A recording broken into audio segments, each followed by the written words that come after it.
It seemed like the best of times for Harry S. Truman. Bursting with optimism, he returned to Missouri from World War I a hero, and would soon launch Truman and Jacobson, a men's clothing store, in June of 1919, just a few days before he married Bess Wallace of Independence. The location of the store was excellent, on 12th Street in the heart of downtown Kansas City. Truman and his partner, wartime buddy Eddie Jacobson, worked well together, and revenue was strong at first. But the young company was not immune to economic downturn. Sales dropped off steeply in the recession of 1921, and the partners were forced to close up shop. Harry Truman was 37 years old, a newlywed, with no job and a pile of debt. He had been a farmer, a railroad timekeeper, a bank clerk. He led an artillery unit into battle, and now he had failed in business. He had few prospects. He would soon, however, find his calling in public service. His rise in politics was both improbable and meteoric. He started with the blessing and support of the Pendergast political machine, running for Jackson County Court judge, and won in 1922. Truman quickly built a reputation as a builder of roads and bipartisan relationships, and respect for him grew. He ran for U.S. Senate in 1934. Thank you very much. Even his oldest friends did not think he'd win. Of course I supported him, raised some money. We scratched for dimes and nickels, but we didn't give him a chance. We expected him to be beaten, and beaten badly. A.J. Granoff. Mr. Mayor, distinguished guests. Against the odds, Truman campaigned tirelessly across the state of Missouri and won. It was the first of many upset victories for Harry S. Truman.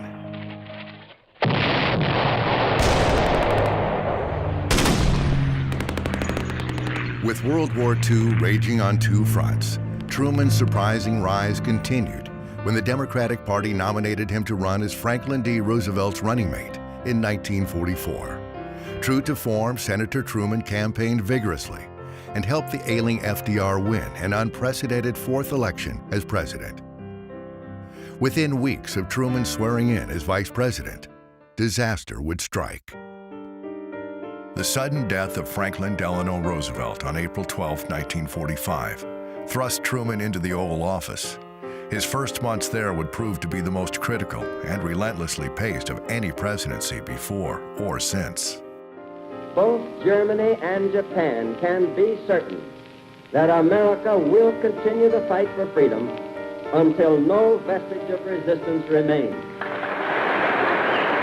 We must learn to live together in peace. The forces of Germany have surrendered to the United Nations. Let's not forget that we are fighting for peace and for the welfare of mankind. By August of 1945, U.S. forces surround Japan. Yet the land of the rising sun refuses to yield. A conventional invasion would cost both sides countless lives. A blockade could take months. In a decision which remains controversial to this day, President Truman orders the use of the world's first atomic bomb, striking the city of Hiroshima on August 6, 1945. 3 days later, a second is dropped on Nagasaki.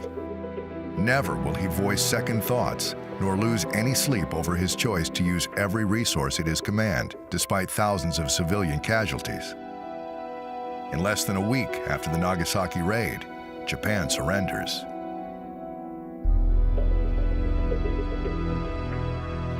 An iron curtain has descended across the continent.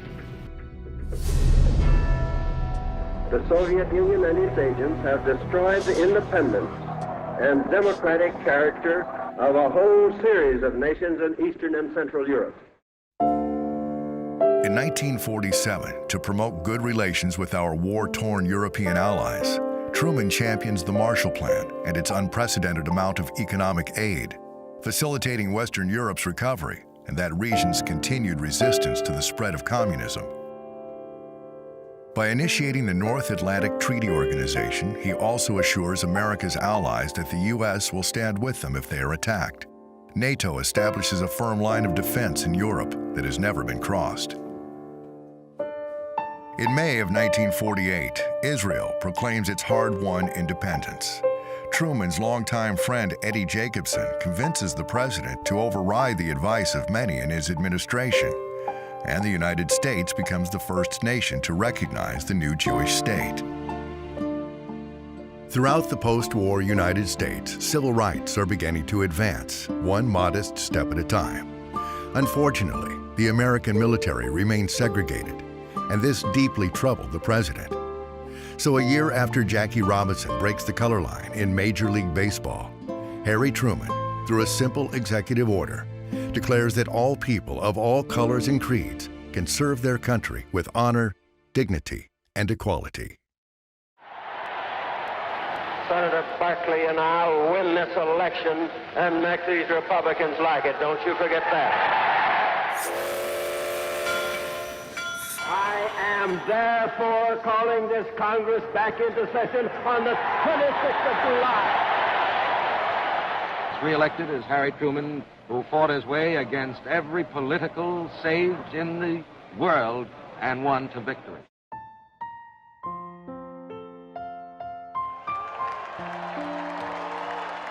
Following the most tumultuous years of any president in U.S. history, in January of 1953, Harry and Bess Truman came home to independence.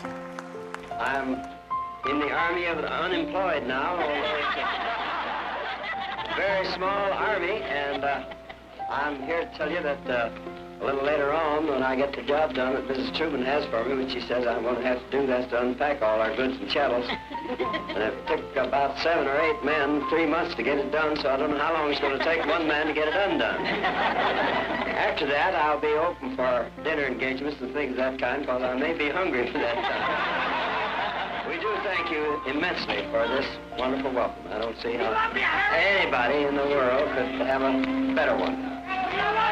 Thank you very much. Just a few months later, friends from all chapters of Harry Truman's life, his boyhood, his time in the Army, his years in local politics, gathered together at the Mulebach Hotel in Kansas City to celebrate the ex-president's birthday and the good works of their humble friend. With Truman's death in 1972, the Truman Good Neighbor Award Foundation was launched to honor the president's legacy and continue celebrating his birthday. In Truman's memory, the foundation provides scholarships for college students pursuing degrees in international relations and public service. International students attend the annual luncheon as the foundation's guests as well. To honor Truman's military service, each year the foundation awards the Philip Pastilli Silver Veterans Medal to members of the military who have served our nation and their communities with distinction. The foundation continues to honor and provide a platform for leaders of the era. The Harry S. Truman Good Neighbor Award has been bestowed upon journalists, public servants, educators, military leaders, and entertainers, and each has graced this stage with opinions, stories, and respect for Harry S. Truman. President Harry Truman is the living, kicking symbol of what everyone likes about America. President Truman is somebody who we've always looked to in this town and around the country as somebody who, he ended up being president, he ended up doing great things as president, but I don't think Harry Truman spent a whole lot of his life thinking about what he needed to be in order to make his life whole. He thought a lot more about what he wanted to do, and that ended up leading him to the White House. And I remember so well hearing him at the university commencement at Howard University in the summer of 1952, when he spoke out against segregation in the Army, and when he called on equality of education, equality of military service, and all the rest. Harry Truman brought courage, imagination, and unbeatable determination to the job of leader of the free world, and the world was a better place for it. For those who only casually observe the goings-on in Washington, you know that if our country ever needed Harry Truman, it is now. I have on my desk at the court a little wooden piece that I bought at the Truman Library when I first visited it when Mr. Zobrist Sr. over here was heading that, and it says the buck stops here. Harry Truman told the truth, even when it hurt. And as he most famously said, I never gave anybody hell.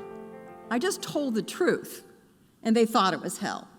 The young people here have a marvelous opportunity to study Harry S. Truman and to see what he did and what he meant for this nation and how he inspired this nation. The simple virtues that he grew up with and lived by were coupled with an incredibly fine mind and a steel spine.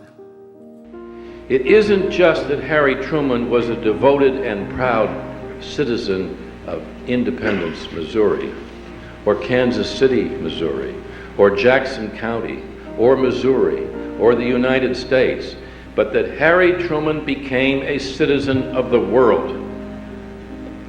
And he understood that that is exactly what we all must be, citizens of the world.